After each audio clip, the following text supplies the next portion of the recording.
تربیت اولاد یہ آپ کی اور ہماری ذمہ داری ہے. ہماری اولاد ہمارا کہنا مانتی ہے تو ہمیں اپنی اولاد کی تربیت دینی کرنی چاہیے.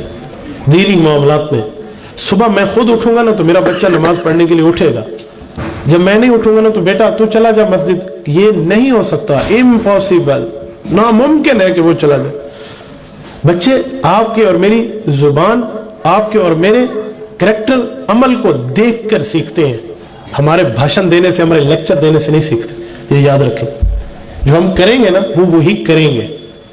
ہم جو کہیں نا 10 منٹ تقریر کی تھی بال جب بہ کر وہ اکسی پیو پتہ نہیں کرنے چپ کرے سے، اس نے ہماری باتوں کو نہیں دیکھنا، ہمارے طرز عمل کو دیکھنا ہے، ہمارے بیہیویئر کو دیکھنا ہے. تو بیہیویئر بچوں کے سامنے ایسا. ایک بچے نے حفظ قرآن کیا ہے، ماں باپ نے بڑا اس کو ہیلپ کیا.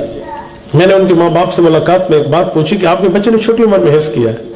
اس کی والدہ اور والد نے جو بات کہی ہے نا وہ میں آپ کو سناتا ہوں.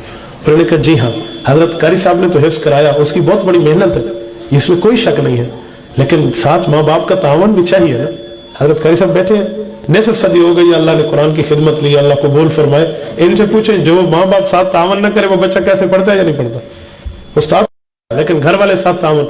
تو ماں باپ کہتے ہیں ہمارا تعاون کیا تھا، باقی پڑھاتے تو قاری صاحب تھے لیکن ہم اسے شوق دلاتے تھے. شوق یوں نہیں دلاتے تھے بیٹا قرآن پڑھ لو ثواب کا کام ہے، یوں نہیں کہتے تھے.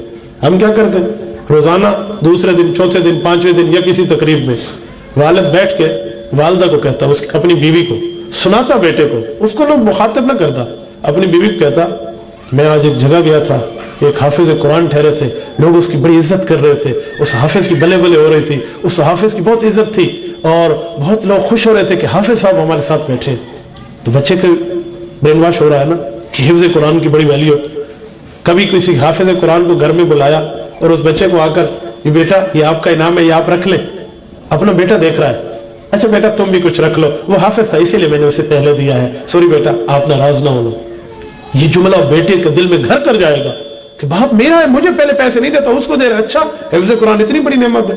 اچھا پھر حفظ قرآن کے فضائل گھر میں بیٹھ کے سناؤ. بچے کو نہ کہو بیٹا تو حفظ کر، یہ فضیلت ہے. ایک دوسرے سے جسے کہتے ہیں نا ایک دوسرے سے ہم ڈسکس کریں تو بچے سنیں گے. تو ہم اپنی اولاد کی تربیت پر کچھ تو دیکھیں. جس کا بیٹا پیدا ہو جائے نا اس کو اپنے بول چال میں، اپنے رہن سہن میں، اٹھک بیٹھک میں فرق کر دینا چاہیے. اب وہ نہیں ہے جو پہلے تھا، جو پہلے آزادی رہے وہ نہیں ہے. اب اس کو کچھ دیکھنا چاہیے. ایک بوڑھے بزرگ نے مجھے کہا کہ جلے پیو تے پوتر دی جوتی دے ناپ ہکو جیا تھی مجھے تو پوتر جھال کے پیو جھال کے پوتر نہ لڑاوے. یہ اس کا جملہ ضائع نہیں ہے کہ باپ اور بیٹے کی جوتی کا نمبر ایک جیسا ہو گیا نا تو اب والد کو تھوڑا خیال کر کے بولنا چاہیے کہ وہ جواب دے سکتا ہے، رپلائی کر سکتا ہے.